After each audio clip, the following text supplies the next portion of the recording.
Frieza explains why he spared Goku and Vegeta's lives on planet Granola, even though he was superior with his Black Frieza transformation. And in today's video, I'm going to show you just that. So without further ado, let's get into it. During the climax of the Granola saga in Dragon Ball Super, one of the biggest surprises and one of the most debated moments among fans was the return of Frieza in his new and absurdly powerful form, Black Frieza. In a matter of seconds, he defeated Gas, the most powerful warrior in the universe at that moment, and even humiliated Goku and Vegeta with a single blow to each. But what was truly strange was the outcome of that reunion. Even though he was infinitely more powerful, Frieza simply left, sparing the lives of the two Saiyans. This left many fans puzzled. Why would Frieza, the evil emperor, the one who has already exterminated entire planets for fun, leave his two greatest obstacles alive? Now, after much speculation, a new layer of the story finally seems to be coming to light. Frieza has a much bigger plan in mind, a plan that goes far beyond Goku, Vegeta, or even the domination of the universe. He no longer wants to be just the evil emperor. He wants something that, until now, seemed unattainable for any mortal, to dethrone the god of destruction Beerus. This revelation completely changes the way we see Frieza's behavior. He didn't spare them out of mercy, much less out of respect. Frieza sees Goku and Vegeta as pieces on his cosmic chessboard, tools he still needs to keep alive to reach the next stage of his empire. He knows that defeating them now would be a waste of potential, because by all accounts he intends to use them for something greater, to test the limits of his new power, to understand the divine domain, and even to study the functioning of the techniques they use, such as Ultra Instinct and Ultra Ego. It's important to remember that both Goku and Vegeta are in a way linked to the gods. Goku trains directly with Whis, and Vegeta has followed a more destructive path, approaching Beerus' style. Frieza is not stupid. He realized that the Saiyans are becoming more than mere warriors. They are touching the divine domains, and that is exactly what he needs to understand and eventually overcome to reach the gods. Frieza has always been a cruel and calculating strategist. If he has already managed to reach a new level with Black Frieza by training alone in the hyperbolic time chamber of another dimension, imagine what he can achieve if he continues to test his power against the best. Goku and Vegeta are the ideal warriors for this. They not only have divine powers, but they also constantly break their own limits, something that Frieza now understands is the true differential of the Saiyan race. But there is something even darker behind this. Frieza has probably already understood that Beerus is not invincible. And more than that, he knows that to dethrone a god of destruction, he needs not only brute power, but also an understanding of the rules that govern the gods themselves. He needs to explore the domains of destruction, of creation, and even of neutrality, and for this, who better to observe than two mortals who already walk among these spheres?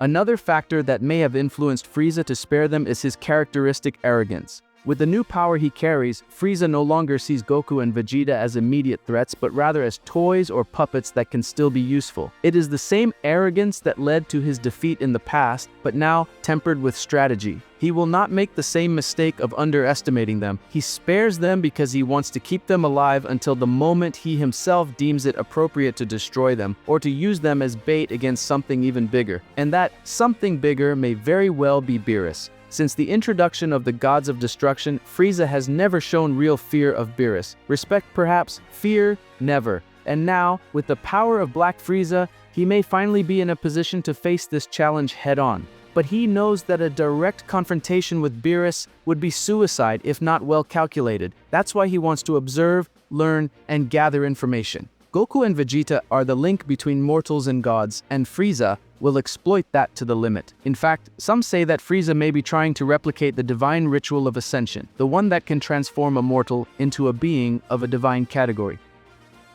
He knows that there are paths, even obscure ones, to ascend, but now he wants to do it his way, as the new absolute emperor not only of the universe but of the divine pantheon.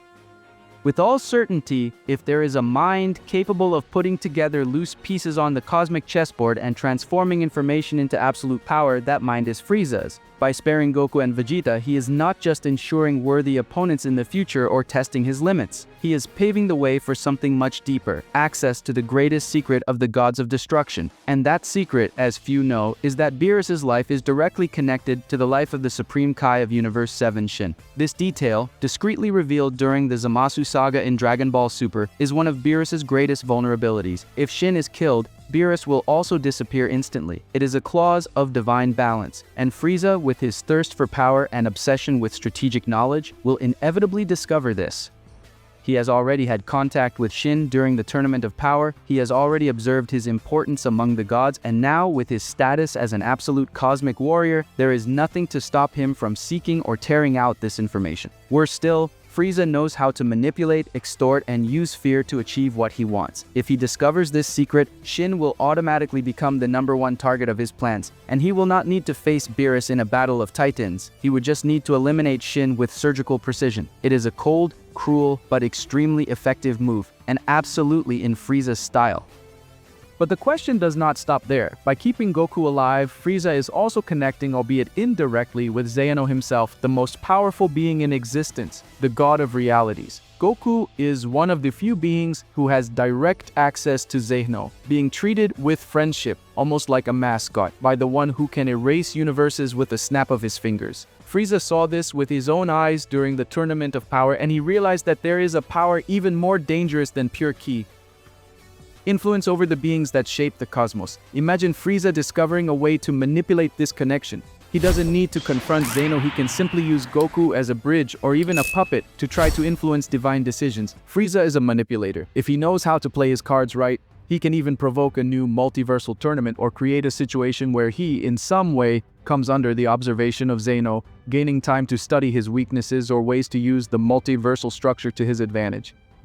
Another sinister possibility would be for Frieza to kidnap or threaten Shin to blackmail Beerus, creating a psychological war between the gods. He could use this to destabilize the entire divine pantheon, causing imbalances between the universes and provoking an eventual break in the hierarchy of the gods of destruction. After all, if the most powerful of them is seen as vulnerable, what kind of authority would he still have? Furthermore, it is not impossible that Frieza is already aware of all this. The time he spent training in another dimension may have been used not only to improve his physical strength, but also to seek knowledge and perhaps even contacts with entities that hold forbidden secrets of the gods. There are many angels, kais, and other ancient beings scattered throughout the multiverse who may have revealed to him, intentionally or not, the true structure that sustains the power of the gods, and ironically, Goku may be the final key for Frieza to complete his plan. Goku represents the bridge between mortals and gods. He has already trained with Whis, has been accepted by Zeno, and has navigated among the highest circles of divinity. By keeping Goku alive, Frieza is keeping open a sacred path that he himself cannot yet travel, but which, with time, he will be able to explore and even dominate. The most frightening thing of all is that Frieza is not the same impulsive tyrant as before. Now he is cold, meticulous, and absurdly patient. He can wait years, decades if necessary. He can continue to pretend not to care about the gods, only to, at the right moment, deliver the fatal blow. When Beerus least expects it, the universe itself may collapse around him because of a single act, underestimating Frieza one more time. And while everyone thinks Frieza just wants to get revenge on Goku or dominate planets, he is actually aiming for the highest throne. He wants to sit above the gods, to become something that no one has ever dared to dream of, an absolute cosmic emperor who rules even over the gods. Everything is falling into place. Sparing Goku and Vegeta was not a failure, it was a masterful move. Keeping Shin alive for now is also part of the game. Each piece has its time, and if the heroes don't realize it in time, it may be too late.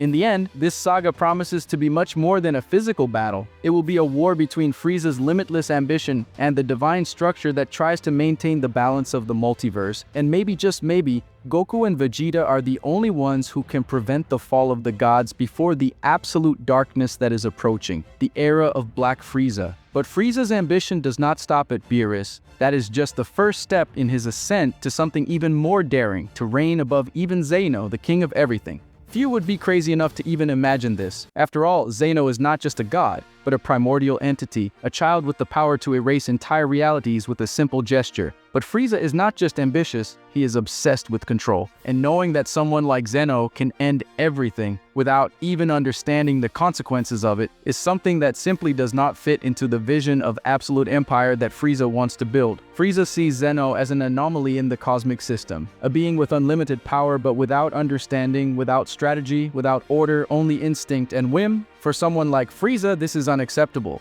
The universe, according to his distorted mind, must be controlled with a firm hand, with laws, with absolute supremacy, and if Zeno is a god who acts like a child, then he needs to be removed or replaced. Frieza doesn't just want to be among the gods, he wants to rewrite the divine order in his own image.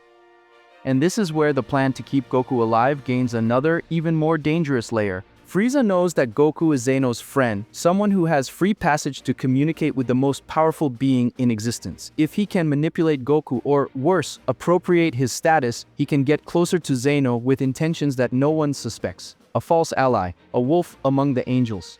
Frieza may want to be by Zeno's side just to study his nature, his weaknesses, or even to find a way to take his place, not by force, but by strategy. Frieza's obsession is not just with brute power, but with the universal hierarchy. He wants to be the center of existence, the fixed point around which all universes revolve. If the angels obey Zeno, then he wants the angels to obey him. If the universes exist under Zeno's permission, then he wants to be the one who decides which universes deserve to exist. This is the true essence of the Black Frieza Empire, a regime where not even the gods will be above him.